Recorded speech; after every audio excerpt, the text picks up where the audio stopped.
Hi, and welcome to Wendy's Live on Saturday with Sewing, Quilting, and Crafting of Southern Arizona Facebook group. So I didn't have a lot to say today, was just going to do some show and tell. I did finish my last Irish block, and that is the Celtic knot. Not my favorite. I gotta say, one of the things with all these Irish blocks that we picked out for March, St. Patty's Day or whatever, they were pretty challenging. They weren't so much hard, they were just really time consuming. This one to me was a little harder than I wanted to do. But I've got them finished. One of our other members on the group has finished hers, and she's posted her quilt. I just got to put mine all together now.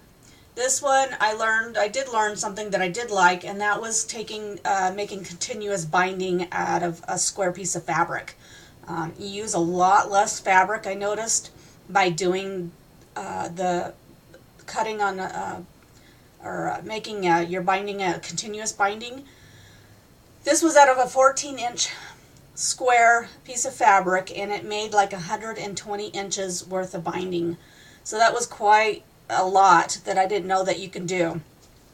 On the instructions for this block, there is a link on how to do that continuous binding for those that have not done it. I didn't see that in the instructions. I had YouTubed it, so that's how I learned how to do it. But anyhow, it is done, so I will eventually get that put together. A couple of tips that I did, they do give you the pattern to use that with, and you tape this. I taped mine down to my table and then put your background fabric on top and taped it down so it didn't move when you were tracing all that pattern on there. I also, for ironing purposes, to know how to get it put on, I put arrows on mine in different colors, blue and pink, because you're going to have two pieces that you're going to be working with. So I knew which went under and over and whatnot. So that was made it easier for me. So basically that was the only tip that I would have for that. I really kind of struggled with this one. Doing this blocks for those Irish ones, every one of them, it was something that I had not done just about. So it was challenging for me, and I did learn a lot going along the way, and things that I would never want to do again. So again, our member has already done that and posted hers on the group. Last night I made a little doggy. Isn't he cute? I was going to prepare this one to sell, but I'm not going to sell this one because it didn't work out as well as I thought. I used flannel fabric, and the flannel seems to stretch the fibers and kind of tear at the edges. So when I sewed up the back, it looks like really crap on the back, as you can see, because it kept pulling apart. So what I would suggest, if you make them out of flannel, maybe line them with some kind of stabilizer or an extra piece of fabric, at least on the edges where it's going to be stitched, so it'll give it some more stableness. Because I noticed even under the arms, when you're stuffing, it tore it a little bit.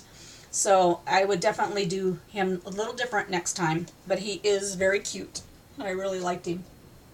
Going back to last week, we made a ice crystal block. We're going to start doing star blocks from now on until probably July. And I'm just going to give every Saturday a block to do. I haven't picked one out for this week. Hopefully I'll maybe look through the patterns and see if we can find one, and I'll post that. This one turned out really cool. This was the ice crystal block, and the pattern that I posted, it was for a table runner. So it's 3 of these, and it's not going to fit in the picture here. Here we go. It's probably about 40 some odd inches long. So I have to yet find it or quilt it and make it look neat. But I thought that was a pretty cool table runner. I had put a poll on the group probably a month ago on what colors you have the most. And most people said they had a lot of blues. I have blues and greens, so I'm going to probably make a bunch of these up. It went together really easy. I put the instructions on how I did it to make it easier, because on the instructions that I posted that came with the pattern, they have you cutting all these triangles out separately and then sewing them together. It's easier to do more like a half square triangle or work with squares and make those blocks a lot easier. So whatever method is easy for you, just do what's easy for you. To me, it was easier to work with blocks, not triangles, and then just cut those blocks.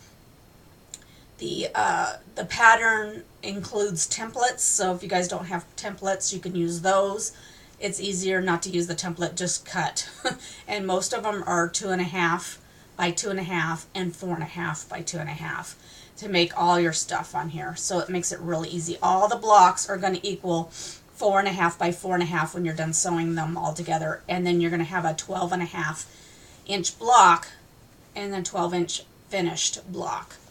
So really neat. So that was the blocks that I did for that. I had finished a quilting for another member of my group, a quilt. I will post that a little later. Coming off the quilting machine, when she binds it and stuff, she'll probably take another picture and post that. So other than that, I didn't have a heck of a lot what I did this week. I had, just a couple of things I needed to finish up for customers.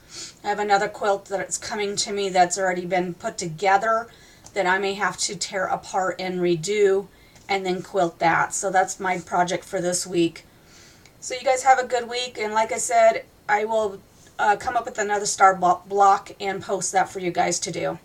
Have a great weekend. Thank you.